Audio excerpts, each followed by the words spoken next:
So I want you to think about a time where you had met someone new or you hadn't seen someone in a while and you were really intrigued and you wanted to know what they were up to and they felt really interesting. I am willing to bet that they were a little bit quiet, a little bit reserved. They didn't overtalk. They asked you, and this is the key part, lots of questions. I'm just Michelle. I'm showing up to help you.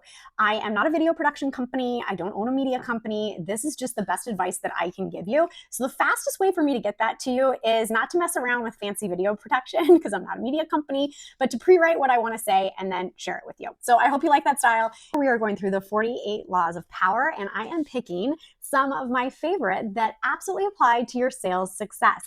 And if we haven't met before, I'm Michelle Terpstra. I'm a Chief Revenue Officer, business and sales coach, and I absolutely love helping my clients scale easy businesses. Last week, if you missed it, go watch it, right? Law number 1, never outshine the master. Today, we're going to talk about law number 4, which is always say less than necessary. When you're trying to impress people with words, the more you say, the more common you appear, the less in control. Even if you're saying something banal, it will seem original if you make it vague, open-ended, and sphinx-like. Powerful people impress and intimidate by saying less. The more you say, the more likely you are to say something foolish. So I want you to think about a time where you had met someone new or you hadn't seen someone in a while and you were really intrigued and you wanted to know what they were up to and they felt really interesting. I am willing to bet that they were a little bit quiet, a little bit reserved. They didn't overtalk. They asked you, and this is the key part, lots of questions. So let's go ahead and jump into what I prepared today so that you can apply law number 4 to your biz and sales success. I just spent the last couple of days hanging out with my own business coach, and so I'm in the hotel room right now. And it's quite coincidental, probably not, that it's most of my brand colors behind me. So applications to sales. And I write all of this before I come here to speak. And I think what's really important for everyone to understand is I'm just Michelle. I'm showing up to help you. I am not a video production company. I don't own a media company. This is just the best advice that I can give you. So the fastest way for me to get that to you is not to mess around with fancy video production because I'm not a media company, but to pre-write what I want to say and then share it with you. So I hope you like that style. If you do, let me know in the comment section. And remember, it really helps us be able to produce more content if you like, share, and comment. Please make sure that you're following us and you're sharing, of course, with your friends. The biggest thing with the application to sales is whether it's negotiations, discovery calls, or closing, it's absolutely critical that you master the art of listening and strategic questions. Always be curious, not be always closing. I'm going to say that again. Always be curious, not always be closing. Always be closing is a really old school approach to sales, and I like to take a little bit of a spin on it. I always say that periods end conversations, statements end conversations. That doesn't matter if it's an email, a message on social media, or in an actual conversation. If you want to keep the conversation going, question marks. Always ask questions. And as we just learned from 48 Laws of Power, law number 4 really reinforces that. So you're saying less and asking more, and you allow the prospect to be heard. Even the most powerful people in the world want to know they've been heard. What I'd like to talk about today is how you can strategically apply this law and these concepts of asking great questions into your sales script or syntax. And the difference between a script and a syntax is a script is read word for word.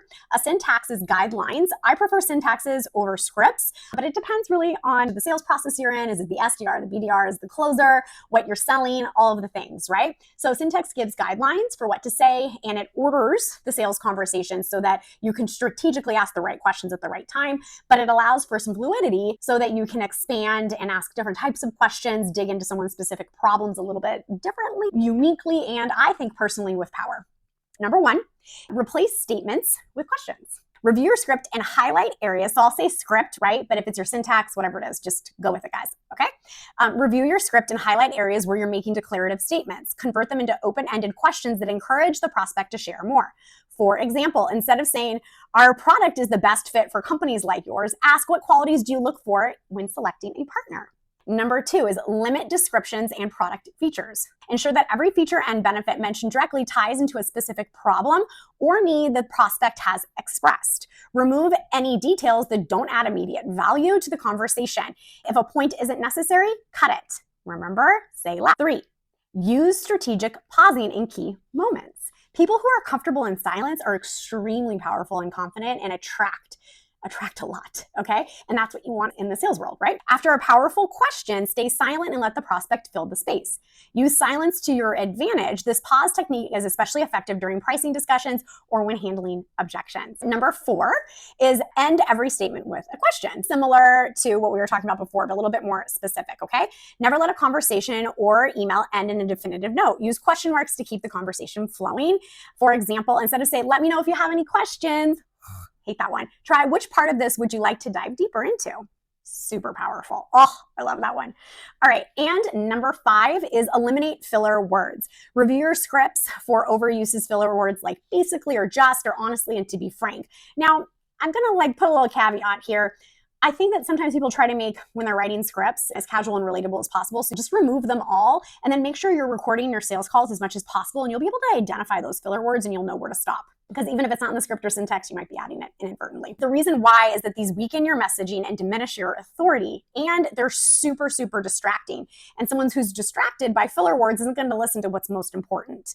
And replace them with direct language that communicates confidence and clarity. So by adhering to these, you should be able to improve your sales conversations and communications right away. I would love to know in the comment section right now which one of the 5 was most profound for you and which one will you use as soon as possible in order to have more positive outcomes within your sales conversation.